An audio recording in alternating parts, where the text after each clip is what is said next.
Good morning on this wonderful autumn Friday morning. As you can see, Bobby and I are together today in the metropolis at GXT headquarters. And we've had a fantastic few days because we've been really able to get to grassroots and chat about things that can help trainers in this current climate. And I think the key theme that we've been looking at is being right, being perfect, being correct, as important as being effective with our clients? Have we forgotten that in looking at perfection, we're missing the needs, the requirements and the journey that the average person has to take in order to make change? And by doing that, could we be the catalyst for them keep going round in circles, falling off the wagon and maintaining their old comfortable habits? Yes, I think a lot of the time the desire to be right comes from being well-meaning, well-informed, yet a little bit misdirected. Mm-hmm. I think the example we used is we sat down for coffee and you had asked me, well, you don't take sweetener, do you? And I said, well, no, I don't. Do you? I'm like, no, I don't. But, I had a client recently, in fact, who just made the jump from being a sugar junkie to using artificial sweeteners in her coffee. And you actually got a little backlash on that from a couple of people when you were sharing that story with them, because they said, well, artificial sweeteners are poison, and your job as a fitness professional is to make 100% sure that your clients don't poison themselves with things like artificial sweeteners. And the people who told you that are in fact right. You would probably not want to have artificial sweeteners in your coffee or in anything else you consume. However, in being right, are they sacrificing being effective? And are they losing the ability as well as the right, not the right being correct, but the right to minister to the needs of a client who is at a completely different space experientially, psychologically, and emotionally than they are? So as soon as a client comes to you and says, I've made the leap from putting sugar in my tea or my coffee and using artificial sweeteners, they're not coming to you with a confession.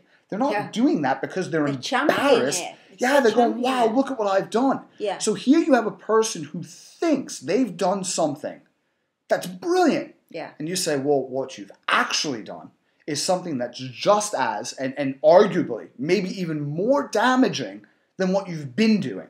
So you took a potential win from that person and you deflated them to the point where now they don't feel a sense of self-efficacy, a sense of competency, setting little goals. Now, what we could have done was take a different approach. What we could have said is, wow, here's somebody feels amazing. Let me use this as an opportunity.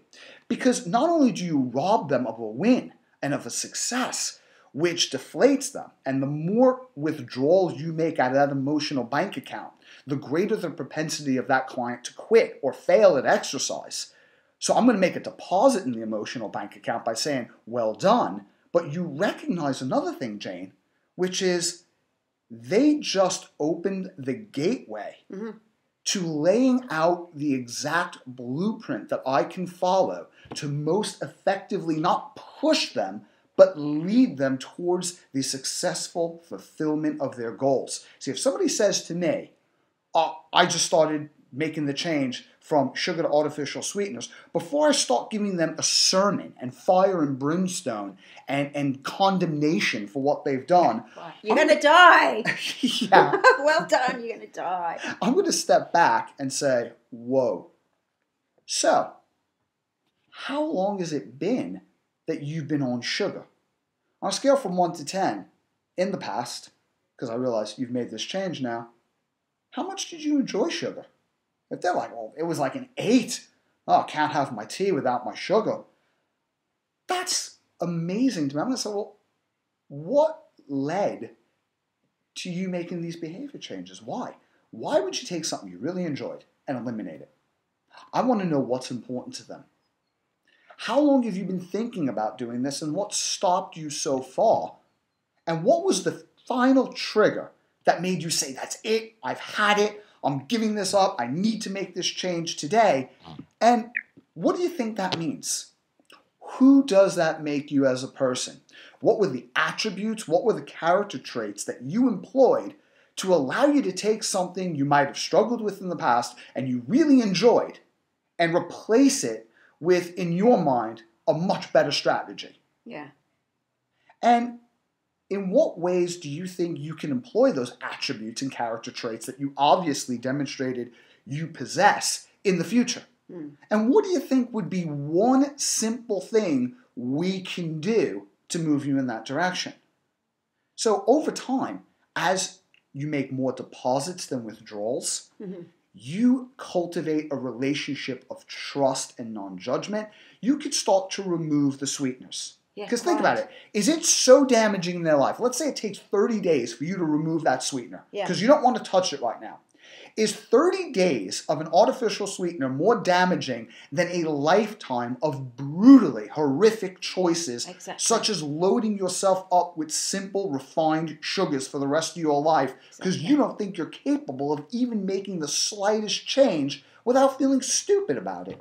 So let me put that into a layman's term. So I'm sitting face to face on a first interview with this client. We're around the same age and she's probably about 5 stone heavier than me. She's already passed a comment on, God, you look well today.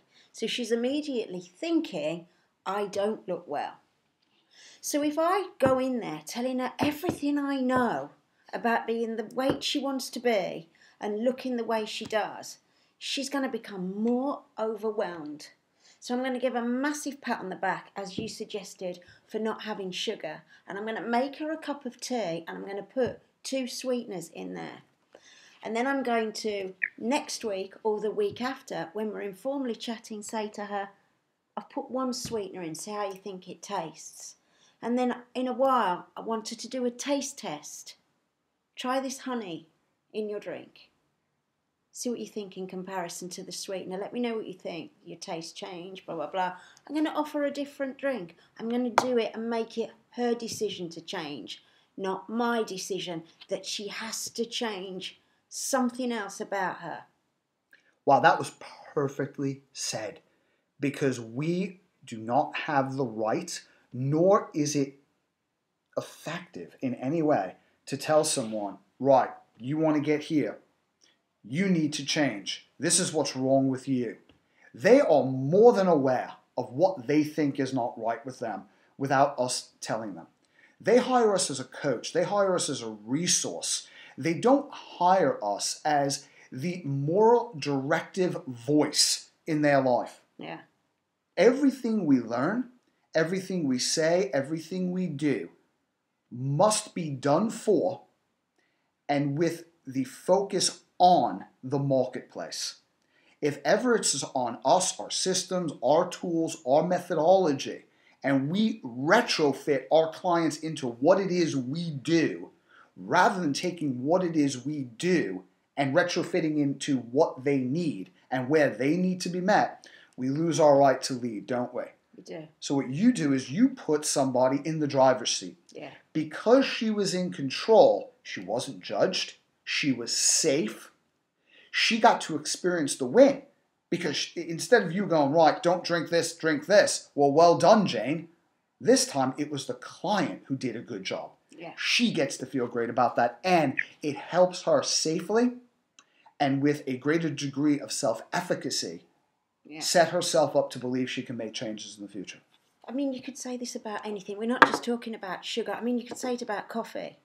Someone's drinking gallons of instant coffee. Then the conversation is, that's bad. Mm-hmm. That's the worst form of coffee. What's your favourite coffee? Which coffee do you really like? Have you tried this coffee? Have you tried this fantastic? We want to broaden their horizons. We want to broaden their perspective of what's right and wrong and what's acceptable and not acceptable. How can I add value? Yeah. And every time we lecture and every time we scold and every time we disapprove, is that really adding value?